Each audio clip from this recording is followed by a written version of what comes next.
Hi guys, how are you? कैसे हैं आप सब? उम्मीद करता हूँ आप सब लोग खैर ऑफिस से होंगे। गाइस, जैसा कि आपको मालूम है कि हम इग्नू की MAH जो मास्टर ऑफ हिस्ट्री है उसका सेकंड ईयर का जो कंपलसरी सब्जेक्ट है MH03 हिस्टोरियोग्राफी, उसको हम कंप्लीट करने की कोशिश करते हैं। तो मैं हूँ मलिक ज़ुबैर, आपकी अपनी YouTube channel educate with Malik, जहां आपको दिल और दिमाग दोनों से पढ़ाते हैं। So let's start. गाइस, जैसे कि आपको मालूम है कि हम ब्लॉक 3 जो प्री मॉडर्न ट्रेडिशन पार्ट 2 है, इसका unit 10 medieval historiography Indo Persian पढ़ रहे हैं। इसके 4 वीडियोस हमने पहले ही कंप्लीट किए हुए हैं, जिसमें हमने एक तो इंट्रोडक्शन देखा था और सल्तनत पीरियड के बारे में हमने देखा था, पायनियर्स 14th सेंचुरी हिस्टोरियोग्राफी। तो आज हम जो देखेंगे वो है दो topics, late 14th century historiography and 15th century historian. तो ये जो दूसरा इम्पोर्टेंट पॉइंट है ये इतना बड़ा नहीं है, थोड़ा सा है, 2 स्लाइड्स हैं इसमें, और बताइए थोड़ा सा बड़ा है।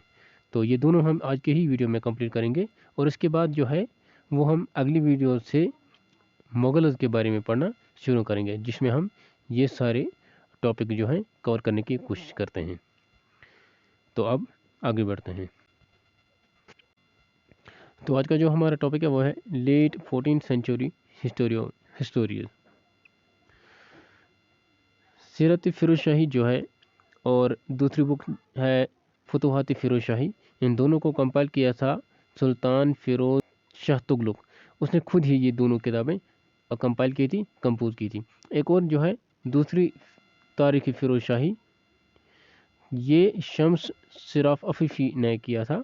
और ये कब किए थे? ये तीनों बुक्स जो है हमारे पास, ये है लेट 14th सेंचुरी। हम यूँ कह सकते हैं कि जो 14th सेंचुरी है उसका सेकंड पार्ट, जो लास्ट पार्ट है, उसमें इन्होंने ये कंपाइल किया हुआ था। अलबत्ता जो सीरत फिरोज शाही जो है, इसके लिखने का जो ऑथर होता है उसका नाम मेंशन तो नहीं है, लेकिन ये कहा जाता है कि इसमें फिरोज शाह तुगलक ने अपने ही बारे में लिखा था 1370 एंड 71 के दौरान। तो ये जो बुक है, ये एक सिंगल या यूं कह सकते हैं रियर मैन्युस्क्रिप्ट कॉपी जो है वो अवेलेबल है खुदा बख्श लाइब्रेरी पटना में। तो फिर इसी को कॉपी किया गया और फिर आगे हमारे पास इस वक्त मौजूद है। लेकिन अगर हिस्टोरिकल देखेंगे तो ये एक रियर मैन्युस्क्रिप्ट हमारे पास मौजूद है। तो इस बुक में क्या है, details of military and hunting expedition इसमें मौजूद है, जो सुल्तान फिरोज शाह तुगलक ने किया था। और बहुत सारी इंटरेस्टिंग इन्फॉर्मेशन मौजूद है रिलीजियस सेक्टर के बारे में, सूफी उलमा, socio economic, socio ethical matters के बारे में, साइंस एंड टेक्नोलॉजी के बारे में। और बहुत सारी साइंस एंड टेक्नोलॉजी की अगर बात करेंगे तो एस्ट्रोनॉमी, मेडिसिन, फार्माकोलॉजी, तो इस तरह की टॉपिक्स के बारे में बहुत सारी चीज़ें इसमें लिखी गई है। तो एक और इन्फॉर्मेशन जो है कंस्ट्रक्शन ऑफ कैनाल के बारे में भी, water reservoir, foundation of new cities जो है, नए नए सिटीज़ जो बनाए जाते थे, फोर्ट जो बनाए जाते थे, या ओल्ड मोनूमेंट्स हुआ करते थे, फोर्ट्स हुआ करते थे, बिल्डिंग्स हुआ करते थे, उनको जो रिपेयरिंग का काम हो रहा था, वो तमाम चीज़ें जो है वो इसमें डिटेल से डिस्क्राइब की गई हैं। फतवाहत फिरोज शाही जो है वो ओरिजिनली एक फिरोज शाह के कैपिटल जो है वहाँ पर एक जामिया मस्जिद था, तो वहाँ पर ओरिजिनली इसको लिखा गया था ताकि जो है जनरल पब्लिक के लिए ये अवेलेबल रहे, और ताकि लोगों को भी पता चल जाए कि जो रूलर है हमारा वो कौन से रिफॉर्मर एंड प्रोजेक्ट्स हमारे लिए पब्लिक वेलफेयर के लिए ला रहा है। तो ये सारी चीज़ें कहाँ लिखी गई थी? जामिया मस्जिद के दीवारों पर। तो बाद में इसे एक किताब की सूरत में लाया गया था। क्या है इस बुक का नाम? फतवाहत फिरोज शाही। ये लीजिए। इसके बाद एक और हिस्टोरियन की यहाँ अगर बात करेंगे, शम्स सिराज अफीफ़ी, जिसके बारे में हमने पहले भी किया था। उन्होंने फिरोज शाह के लास्ट ईयर जो हैं उसमें शुरू किया था। तो पहले मैं आपको थोड़ी सा बता दूँ, ये शम्स सिराज अफीफ़ जो है वो एक नोबल का बेटा था। बहुत सारी चीज़ें इसमें लिखी गई थी किताब में, वो मैं यहाँ नहीं लेना चाहूँगा। अलबत्ता लास्ट पे मैं आपको बता दूँ कि उन्होंने बाद में अपने आप को डिवोट किया था राइटिंग्स के लिए। तो फिर उन्होंने एक बुक लिखी थी जिसमें बहुत सारे वॉल्यूम थे। तो हर वॉल्यूम में अलग अलग सुल्तान के बारे में लिखा गया था। उनमें से एक वॉल्यूम जो है वो डिवोट किया गया था फिरोज शाह के बारे में।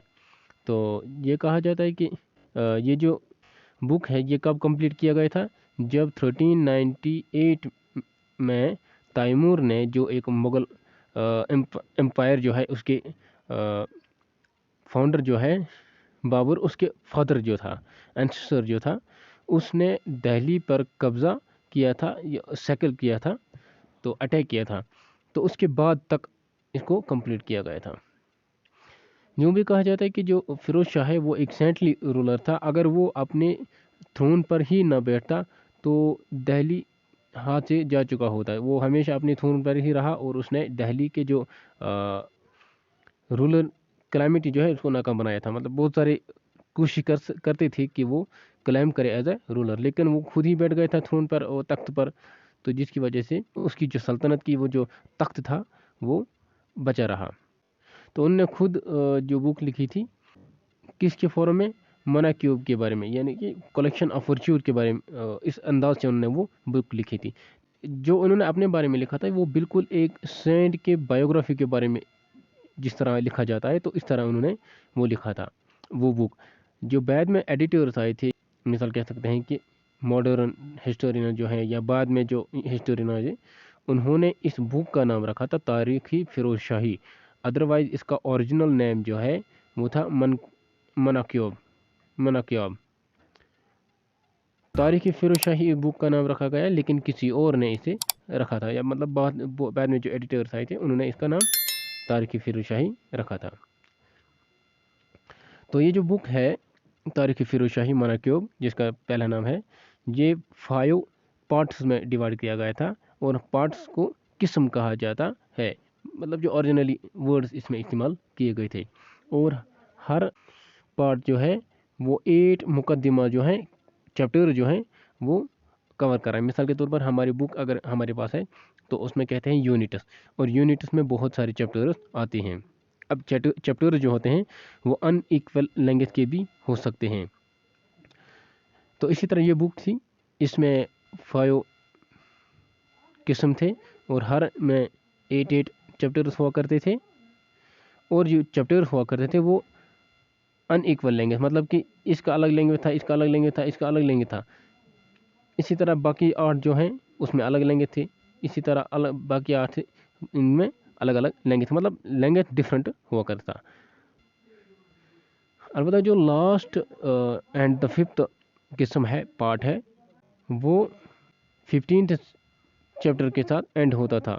तो उसके उस पार्ट के जो लास्ट 3 चैप्टर्स आते हैं, जिसमें जिक्र मिलता था, जिसमें हमें इंफॉर्मेशन मिलती थी। मुग़ल एम्परर जो है तैमूर जो था, जैसे कि हमने अभी बात की थी, वो जब यहाँ आए थे उन्होंने दिल्ली को जो है डिस्ट्रॉय किया था।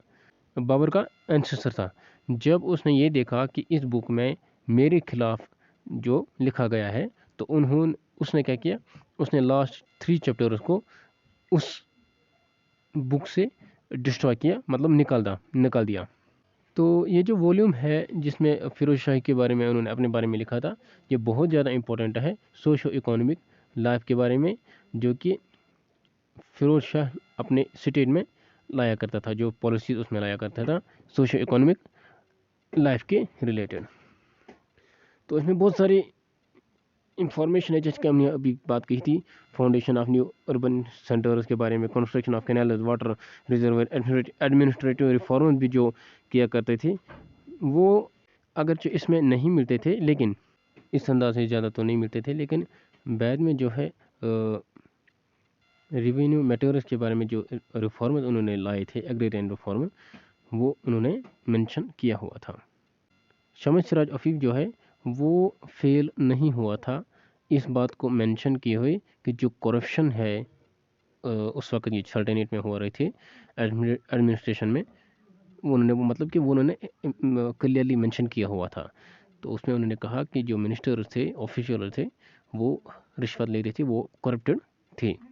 तो उसमें एक मिस एग्जाम्पल उन्होंने दे दिया कि दीवानी अर्ज जो है मिलिट्री डिपार्टमेंट, उसमें जब भी कोई हॉर्समैन अपने घोड़े को लाया करता था एनुअल मस्टर के लिए, तो एक टंका ज़रूर लिया जाता था एज ए ब्राइब। एक और इन्फॉर्मेशन उन्हें इसमें लिखा हुआ था करप्शन के हिसाब से, कि जो सेंट्रल आर्मी थी जिसे बेस्ट फाइटिंग फोर्स कहा जाता था, उसको डिजेनरेट किया गया था। अगरचे वो मंगोल इन्वेडर के खिलाफ सक्सेसफुल हो रहे थे, उसको भी डिजेनरेट किया गया था। तो ऑन द होल अगर इसको देखेंगे, सल्तनत पीरियड जो है, दिल्ली सल्तनत जो है, उसके लाइफ एंड कल्चर के बारे में एक इम्पोर्टेंट सोर्स ऑफ इंफॉर्मेशन हमें मिलता है, मगर latter half of the 14th century, मतलब कि अगर पूरा एक 100 ईयर जो है, उसका लेटर पार्ट जो है 50 to 100 ईयर्स का, उसके बारे में हमें मिलता है, उस टाइम के बारे में हमें मिलता है। उसके बाद जब दिल्ली सल्तनत जो है वो डिज़ोल्व हो गया था और बहुत सारे रीजनल सल्तनत वहाँ इमर्ज हुए थे 1414 से लेकर 1421 तक। तो इसमें क्या हुआ कि सुल्तान मुबारक शाह ने फिर 1421 के बाद 1434 तक कोशिश की थी कि वो दिल्ली सल्तनत को फिर से रिबिल्ड कर ले, लेकिन उसकी हत्या हुई थी और उसको मारा गया था। तो उसका एक ऑफिशियल था याह्या बिन अहमद सरहिंदी, उसने एक बुक कंपाइल की थी, तारीख़ मुबारक शाह, जो कि 1434 में कंपाइल की गई थी, जिसमें उसने फिर सुल्तान मुबारक शाह के बारे में लिखा था। तो ये बुक जो है वो कब से शुरू होती है, सुल्तान मुइज़ुद्दीन मोहम्मद बिन साम से लेकर, जो कि गोरियन कॉन्क्वेस्ट ऑफ इंडिया हुआ था, वहाँ से लेकर सुल्तान मुबारक शाह जो है मोहम्मद शाह, उस तक 1434 तक इस बुक में हमें मिलता है। अगरचे ये बुक जो है वो हमारे पास इस वक्त मौजूद नहीं है, लेकिन अकबर जब यहाँ आया था मुग़ल एम्पायर, उसने फिर इन वॉल्यूम्स का, इन बुक्स का जो है एज ए सोर्स इस्तेमाल किया हुआ था। जैसे कि अगर हम देखेंगे तारीख़ मुबारक शाह, इसको बहुत ज़्यादा इन्होंने लिखा था, दिल्ली सल्तनत के बारे में उन्होंने बहुत कुछ लिखा था। तो अब हम 15th सेंचुरी हिस्ट्री के बारे में देखेंगे। जब बहुत सारे रीजनल किंगडम ऑलरेडी बने हुए थे, तो मुबारक शाह ने उसे यूनाइट करने की कोशिश की थी, लेकिन वो तो फेल हो गए थे, उसकी हत्या हुई थी, असैसिनेशन हुई थी। तो रीजनल किंगडम में जो है उसके अलग अलग हिस्टोरी जो हैं, उन्होंने फिर हिस्टोरियन जो है उन्होंने फिर हिस्ट्री लिखना शुरू किया था टू द रीजनल रूलर। जैसे कि शहाब हकीम जो है, उन्होंने सुल्तान महमद खिलजी एंड उसके बारे में उन्होंने लिखा था मुआसरे मोहम्मद शाह, जो कि हिस्ट्री ऑफ मालवा के बारे में मिलता है। अब्दुल हसन तोनी जो है, उन्होंने भी एक बुक लिखी थी मुआसरे मोहम्मद शाह, वो भी दूसरी बुक है, ये अलग बुक है, ये अलग बुक है। तो उन्होंने सुल्तान मोहम्मद शाह बागरा के बारे में लिखने की कोशिश की थी, जो कि गुजरात के रीजनल किंगडम था, तो उसके बारे में इन्होंने लिखा था। अलबत्ता ये जो अब्दुल हुसैन तूनी शाह जो है, ये ईरान से आए थे और अहमदाबाद गुजरात में ये सेटल हुए थे। तो वहाँ जो एक रीजनल सेंटर थी, रीजनल किंगडम था, तो उसके बारे में इन्होंने लिखा था। अलबत्ता एक और इम्पॉर्टेंट पॉइंट है, ये दोनों बुक्स जो हैं हमारे पास मौजूद नहीं है, एक्सटेंड हो गए हैं। एक और इम्पॉर्टेंट बात है कि तारीख़ मोहम्मदी जो है, मोहम्मद बेहमद खानी ने लिखा था, जो कि कल्पक के एक रेजिडेंट थे। उन्होंने भी तबकात के हिसाब से लिखा था, मतलब कि तबकात सेक्शन के हिसाब से उन्होंने लिखा था। जैसे कि तबकात नसीरी जो है और बारनी की तारीख़ फ़िरोज़शाही जो है, उनको समराइज़ करते हुए उन्होंने लिखा था। तबकात नसीरी के बिल्कुल एन जो नक्शा उन्होंने खींचा था, जो स्टाइल उन्होंने इस्तेमाल किया था, वो भी इन्होंने उसी तरह से उन्होंने मोहम्मद बेहमद खानी ने अडॉप्ट किया था।